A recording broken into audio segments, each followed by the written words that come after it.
자, 오늘 이 겨자씨 한 알에 관한 비유는 마태복음, 마가복음, 누가복음, 3복음서에 다 기록이 되어 있습니다.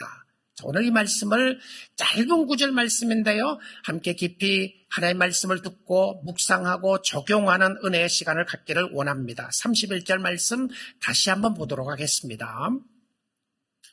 또 비유를 들어 이르시되 천국은 마치 사람이 자기 밭에 갖다 심은 겨자씨 한 알 같으니. 자, 천국에 관한 이야기를 합니다. 이 땅에 임한 하나님의 나라가 어떤 나라인지를 설명을 예수님이 하시면서 천국에 관한 비유를 이야기하면서 이렇게 이야기했어요. 이것은 저절로 일어나는 현상이 아니라 누군가가 심었습니다. 마치 사람이 의도적인 모습이 있다는 거죠.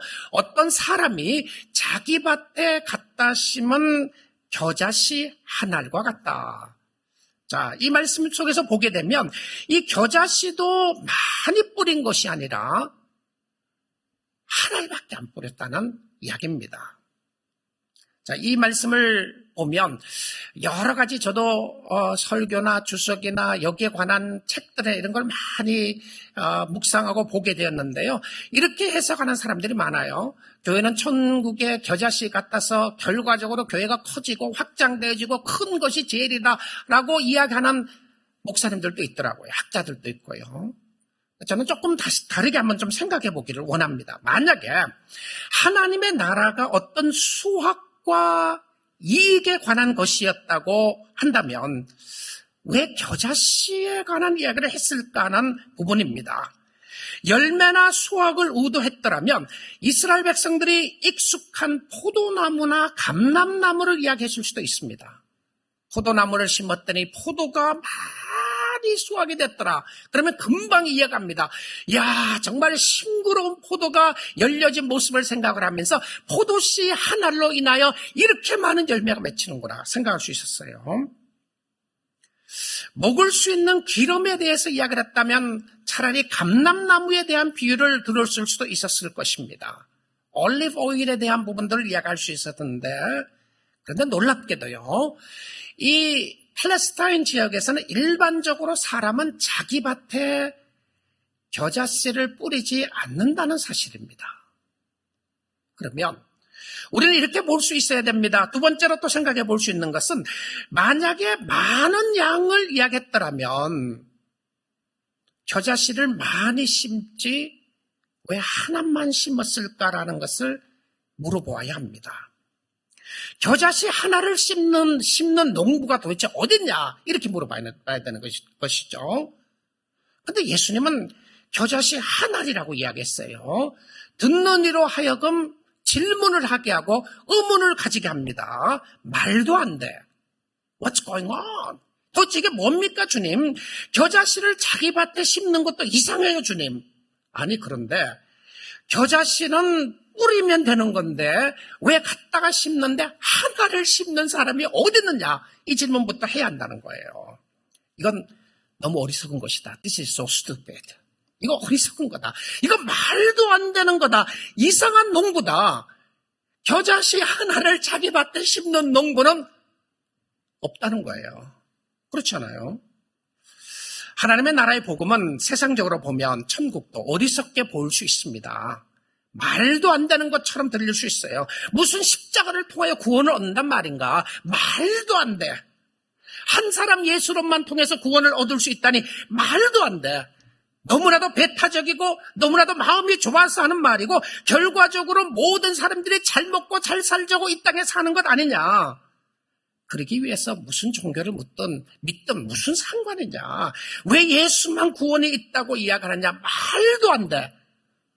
이렇게 질문하셔야 되는 거예요.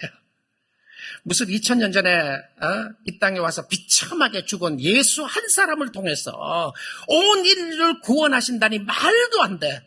바로 이겁니다. 말도 안 되는 것 같은데 그 안에 진리가 숨겨져 있는 겁니다.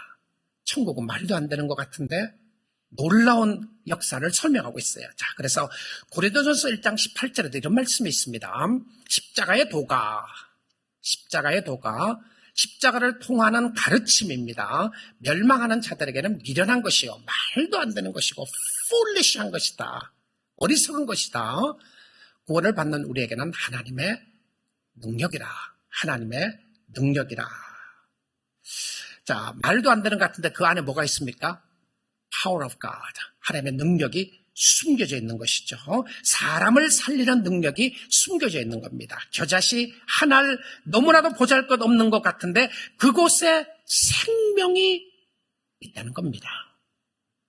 자, 예수님은 왜 겨자씨 하나를 비유했을 이유가 무엇일까요? 자, 32절 본문 말씀을 돌아가서 다시 한번 보도록 하겠습니다. 이는 모든 씨보다 작은 것이로되 자란 후에는 풀보다 컸어. 자, 여기까지만 봅니다. 겨자씨를 비유하시는 예수님께서 설명을 잠깐 붙였어요. 이는 모든 씨보다 가장 작은 것이로되. 실질적으로 팔레스타인 지역에서 특히 예수님 당시에는 겨자씨가 씨 중에서 가장 작은 씨였습니다. 여러분, 한국 사람에게는 가장 작은 씨를 표현할 때 무슨 씨를 표현했습니까? 좁쌀이라고 그랬죠. 그래서 사람의 마음이 좁은 사람을 위해서 좁쌀 누구다 이렇게 표현을 했었어요. 그 다음에 글씨를 이야기할 때에 깨알 같다. 이 깨알 같다고 하는 표현은 너무 작아서 안 보인다 이런 표현이었어요. 그럼 한국 사람들에게는 좁쌀이나 깨알 그러면 작다고 하는 표현이었습니다. 자, 이 팔레스타인 지역에서 예수님이 쓰셨던 겨자씨는 가장 작다고 하는 표현으로 썼는데요. 천국을 세상적으로 모습으로 보게 되면 참으로 보잘것없이 보였다는 겁니다. 하나님의 나라를 세상의 힘이나 권세나 부와 영화로 설명하지 않고 있음을 보게 됩니다. 정말 보잘것없고 볼품없는 것처럼 보였습니다. 저런 것이 뭐가 되겠는가? 저게 뭐가 되겠는가? 아무 쓸모없어 보이고 가치가 없는 것처럼 보였어요. 예수님이 이 땅에 성육신 하실 때도 왕궁에서 탄생하지 않으셨습니다. 낮고 천한 유대 땅 베들레헴 말구유에서 탄생하셨습니다. 그는 세상적으로는 목수의 아들이었습니다. 사람들은 목수의 아들이 뭘 안다고 생각했습니다. 저 사람이 뭘. 그래서 실질적으로 예수님이 복음을 전했을 때도 그의 고향에서는 배척당하시고 많은 사람들이 믿지 않았다는 이야기를 하게 됩니다. 저기에 무슨 힘이 있단 말인가? 저 사람이 무슨 메시아란 말인가? 왕 같지 않는 왕이었습니다. 인류 역사를 구원하고 인류의 사람을 구원한다고요? 말도 안 돼. 말도 안 돼. 그리고 십자가에 못 박힌 예수님은 너무나도 볼품이 없었습니다. 이미 구약 성경에서도 이사야를 통해서 말씀을 하셨어요. 이사야 53장 1절부터 3절에 이렇게 얘기했습니다. 우리가 전한 것을 누가 믿었느냐? 천국이 겨자씨 같다고, 제일 작은 겨자씨 같다고 누가 믿겠느냐? 여호와의 팔이 누구에게 나타났느냐? 계속 말씀합니다. 고난당하신 예수님, 죽음 앞에 서 있는 예수님을 보면서 그는 아름다운 모습이 아무것도 없었습니다. 저 사람이 무슨 메시아란 말이냐? 지금 그 십자가에서 내려오면 우리가 믿겠다고 조롱했던 사람들의 소리가 들리는 것 같아요. 당신이 메시아란 말이냐? 당신이 하나님의 아들이란 말이냐? 이미 성경에는 이야기했습니다. 십자가를 지고 가는, 세상 죄를 지고 가는 하나님의 아들 예수 그리스도를 바라보면서 그에게 아름다운 모습이 아무것도 없었다라고 고백해주고 있어요. 3절입니다. 그는 멸시를 받아 사람들에게 버림받았으며 간고를 많이 겪었으며 질고를 아는 자라 마치 사람들이 그에게서 얼굴을 가리는 것 같이 멸시를 당하였고 우리도 그를 귀히 여기지 아니하였도다. 다 예수님을 버립니다. 다 예수님을 떠났습니다. 제자들도 예수님을 떠났어요. 언제까지요? 예수님이 다시 부활하시기 전까지 예수가 그런 분인 줄을 몰랐던 것입니다. 하나님의 나라에 관한 이야기를 하는 거예요. 천국은 가장 작은 씨앗과 같다. 무엇을 이야기합니까? 보잘것없는 것처럼 보였다는 겁니다. 그런데 어떻게 되죠? 핵심은 이 씨앗에 생명이 있었다는 겁니다. 복음에는 생명이 있는 것을 말합니다. 아무것도 아닌 것 같고 보잘것없는 것 같지만 생명이 그 안에 있었습니다. 천국은 생명입니다. 하나님의 나라를 세상 것으로 비교할 수가 없습니다. 얼마나 크냐, 얼마나 화려하냐, 얼마나 많이 가졌느냐를 가지고 천국을 말할 수 없어요. 그 안에 생명이 있느냐 없느냐가 중요했습니다. 여러분의 심령 속에 예수 그리스도의 생명을 가지고 있느냐 아니냐가 중요했다는 겁니다. 여러분의 겉모습이 어떠냐를 가지고 내가 하나님의 자녀인가 아닌가를 판단하는 것이 아니라 여러분의 마음속에 예수 그리스도의 생명이 있느냐 없느냐가 중요했다는 것이죠. 아니, 세상적으로 보면 보잘것없는 것일 수 있습니다. 그런데 그 안에 생명이 있게 되는데 그것이 바로 예수의 생명이었습니다. 겨자씨 하나를 우습게 보지 마십시오. 하찮게 여기지 마십시오. 하나님의 말씀 복음을 우습게 여기지 마세요. 그러면 복음의 능력을 체험할 길이 없습니다. 그런데 놀랍게도요, 예수를 만난 사람도 같은 고백을 해요. 나는 아무것도 아닌데 하나님의 은혜가 너무 크다. 그렇죠? 그렇게 고백을 해요. 나는 하나님의 일꾼으로 쓰임받을 자격이 없다. 나는 목사의 자격이 없는 사람이다. 나는 장로의 직분에 자격이 없는 사람인데 하나님이 나를 긍휼히 여기시고 일을 맡겨주셨다. 사도 바울도 그런 이야기를 했어요. 나는 죄인 중에 괴수다.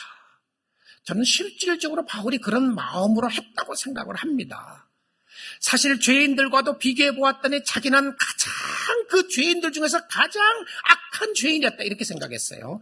그런데 실질적으로 다른 사이드를 또 본다면 사도 바울은 정말 성화고와 같은 것이죠. 예수를 만나고 난 이후의 표현이었습니다.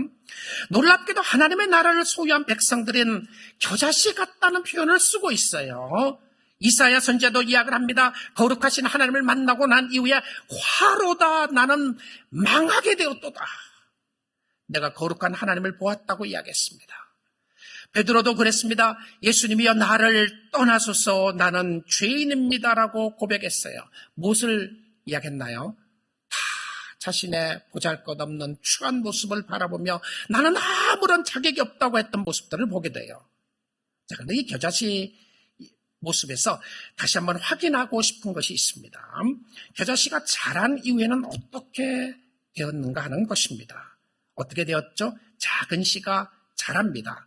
13장 32절 뒷부분을 다시 보겠습니다. 자라요. 자란 이후에는 풀보다 커서 나무가 되매. 자, 풀보다 커서 나무가 되매. 그러니까 이 겨자씨가 굉장히 크게 자랍니다. 가장 작은 씨한테 크게 자라서 사람의 키의 2배, 3배 이상으로 자라게 돼요. 근데 이 겨자씨가 자라는 겨자 나무가 아니고 겨자 풀입니다. 근데 왜 예수님이 왜 나무라고 그랬죠? 풀인데 크다고 하는 의미에서 자라서 나무가 된다고 하는 표현으로 쓴 겁니다. 나무가 되었다는. 실질적으로 나무가 아니었어요. 추리가 아니라 플랜트였습니다. 그러니까 생명력이 있음으로 말미암아 그 생명은 파워풀하다. 능력이 있다는 것을 설명을 하는 것이죠. 여러분, 무조건 커야 한다고 이렇게 해석하지 마십시오. 이건 비유입니다. 자, 겨자씨 하나를 같았는데 무조건 다 커지더라. 예수님의 비유 속에 확인하고 싶은 것은 자란다고 하는 성장에 대한 부분이지 무조건 커야 된다고 이야기를 했더라면 사실은 이 씨를 사용하지 않고 종려나무를 비유했거나 백향목을 이야기했을 수도 있습니다. 백향목 씨를 작은 걸 심었더니 쫙 커졌더라. 이렇게 하면 우와 커지는구나 이렇게 생각해요. 자, 그런데 이 겨자씨 채소가 나무가 된 것처럼 말하는 것은 신비한 성장을 말합니다. 자라는데 놀라운 힘이 있어서 신비한 생명을 가지고 있고 이것은 자라게 하더라는 거예요. 그런데 천국의 생명을 소유하고 있으면 아무리 보잘것없어도 놀라운 능력이 나타나요. 예수의 능력이 있게 되면 생명력이 나타나게 되는데 약한 사람을 강하게 하는 능력이 복음 안에 있습니다. 자, 겨자씨에 관한 이 이야기를 하시다가 예수님이 이 말씀을 다른 상황에서 겨자씨에 대한 이야기를 또 하신 적이 있습니다. 제자들이 나가서 귀신을 쫓아내려고 하는데 쫓아내지 못했어요. 그러니까 예수님이 귀신을 쫓아내고 난 이후에 하신 말씀이었습니다. 마태복음 17장 19절에서 20절을 보겠습니다. 그때 제자들이 조용히 예수께 나와 이르되 우리는 어찌하여 쫓아내지 못하였나이까? 귀신을 쫓아내지 못했습니까? 예수님께 물어보는 거예요. 당신은 하는데 왜 나는 못하냐? 어떤 의미로 생각하면 굉장히 교만한 말 같아요. 그렇잖아요. 예수님을 쫓아내는데 우리 쫓아낸다. 그런데 교만하게 전혀 예수님은 교만하게 해석을 하시지 않으셨고 또 교만하다고 생각을 말씀하지 않았어요. 왜냐하면 예수님의 능력이 오히려 우리에게도 나타난다고 하는 이야기를 하는 겁니다. 나타나야 된다는 것이죠. 자, 그리고 그 다음 말씀 보겠습니다. 이랬을 때 너희 믿음이 작은 까닭이니라. 믿음이 없다고 그러지 않았어요. 작은 까닭이니라. 진실로 너희에게 이르노니 만일 너희에게 믿음이 겨자씨 한 알만큼만 있어도 이 산을 명하여 여기서 저기로 옮겨지라 하면 옮겨질 것이요 또 너희가 못할 것이 없으리라. 여러분, 오늘 이 자리에서 말씀을 듣고 있는 저와 여러분은 다 겨자씨 한 알만한 믿음도 없는 사람들입니다. 아멘 하면 안 돼요. 끝까지 들으셔야 돼요. 왜 그러냐면 저는 산 옮겨본 적이 한 번도 없어요. 여러분은 산 옮겨보셨나요? 자, 그러면 무엇을 이야기해야 되느냐 하면 믿음이 없다고 할 것이 아니라 예수님이 하시는 의도가 무엇인가를 물어보셔야 합니다. 그러면 예수님 믿음이 대단해서 산을 옮긴 적이 있습니까? 예수님이 감람산을 여기 갔다가 저기 옮겨놓고 저기 놓으니까 싫은데 이쪽을 다시 옮기자. 예수님은 시온산을 이쪽에서 옮겼다가 저쪽에 옮긴 적이 있습니까? 없어요. 제자들은 그럼 언제 산을 옮긴 적이 있습니까? 바울은 언제 산을 옮긴 적이 있습니까? 없습니다. 그런데 여기서 이야기하고 있는 것이 무엇을 이야기하고 있는 겁니까? 우리의 믿음을 테스트하라는 게 아니에요. 그렇죠? 그러면 우리는 아무도 믿음이 없는 사람들이에요. 자, 예수님이 하시는 말씀은 아무리 작은 믿음이라고 할지라도 믿음 자체는 효력이 있다는 것을 말하는 겁니다. 믿음에는 효력이 있다는 것이죠. 그런데 여러분 생각해 보시면 우리는 산을 옮길 만한 믿음보다 더 큰 믿음이 있습니다. 산요? 산 옮기는 것? 그것보다 더 놀라운 믿음이 있어요. 그 믿음이 뭐죠? 예수를 믿으면 천국 간다고 하는 믿음을 가지고 있는 사람이 대단한 믿음의 사람들이라는 거죠. 예수를 믿으면 죽어도 산다. 다 죽는 것이 죽는 것이라고 그러는데 예수 믿는 사람들은 뭐라고 그러냐면 예수 믿는 사람은 죽어도 산다고 이야기해요. 이 믿음, 산을 옮길 만한 믿음보다 더 위대한 믿음 아니겠습니까? 자, 무엇을 이야기해 주고 있습니까? 믿음의 크기가 문제가 아니라 생명력 있는 믿음을 가지고 있느냐 아니냐가 중요하다는 것이죠. 진실로 하나님을 의지하는 믿음이 있는가 확인해 보라는 겁니다. 겨자씨의 비유는 하나님이 하신 겁니다. 하나님이 하신 것이죠. 생명을 주시는 하나님이 상상할 수 없을 정도로 생명의 확장을 주시는 겁니다. 효력 있게 하신다는 의미죠. 하나님이 하시면 됩니다. 하나님이 하시면 돼요. 능치 못하심이 없는 하나님을 신뢰할 수 있기를 원합니다. 오늘 이 아침 시간에 말씀을 듣고 계시는 우리 사랑하는 교우들의 심령 속에 하나님을 신뢰할 수 있기를 원해요. 하나님을 의지하십시오. 우리가 약할 때에 강함 되시는 주님을 의지하기를 원하고 주님을 바라보기를 원하는데 스가랴 4장 6절에도 이렇게 말씀하고 있습니다. 그가 내게 대답하여 이르되 여호와께서 스룹바벨에게 하신 말씀이 이러하니라. 만군의 여호와께서 말씀하시되 이는 힘으로 되지 아니하며.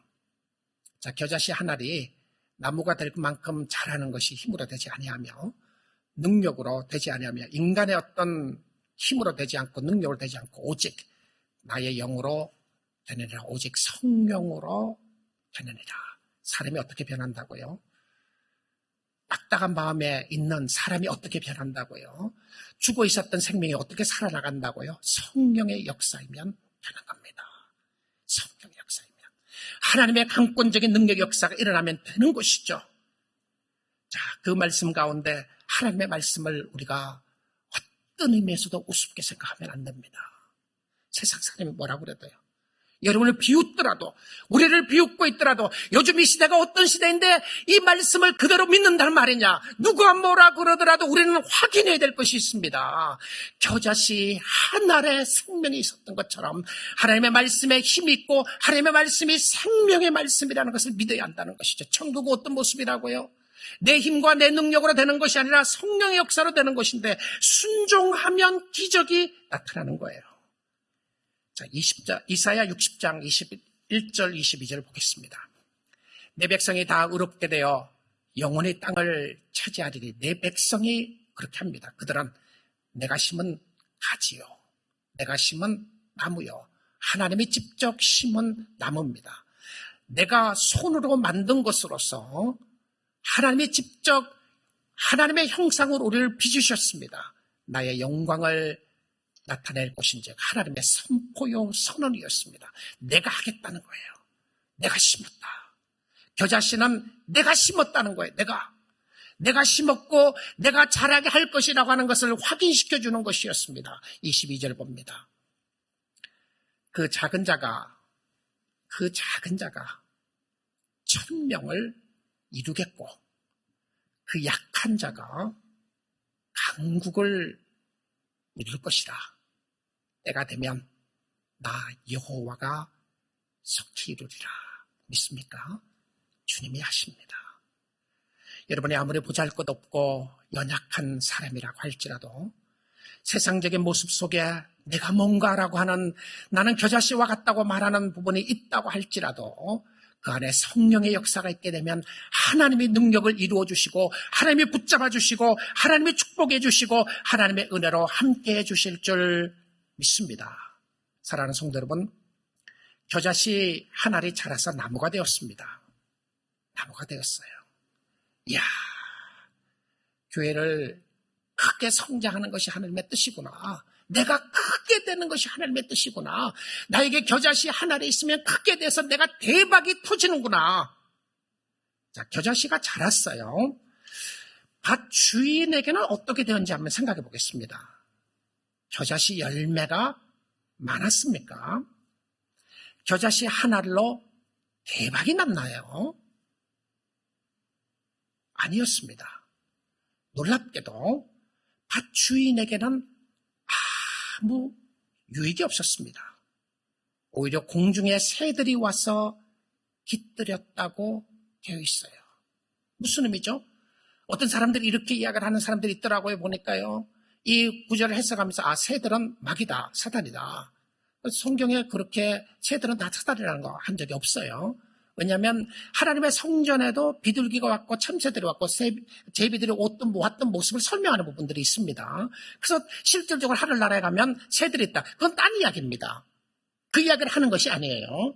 그런데 여기서 있는 부분들을 이야기할 때에 이 새가 좋은 것인가 나쁜 것인가에 대해서는 우리가 비유를 설명할 때는 구태여 설명할 필요가 없는 부분입니다. 근데 새들이 와서 깃들였다고 하는 표현 속에는 어떤 의미에서 안식을 이야기하는 거죠. 그렇죠. 평안한 모습을 설명해 주고 있어요. 주위가 평안을 누리고 안식을 누리는 모습을 보여주는데 정처 없이 떠돌아다니는 것 같은 새들에게 쉴 수 있는 공간을 제공했습니다. 자, 주인에게 얼마나 많은 수확이 있었고 수익이 있었느냐를 이야기하는 것이 아니라 하나님의 나라는 나에게 유익을 이야기하는 것뿐만이 아니라 오히려 남의 유익을 이야기했어요. 나를 인하여 다른 사람이 윤택해지고 풍성해지는 것을 이야기했습니다.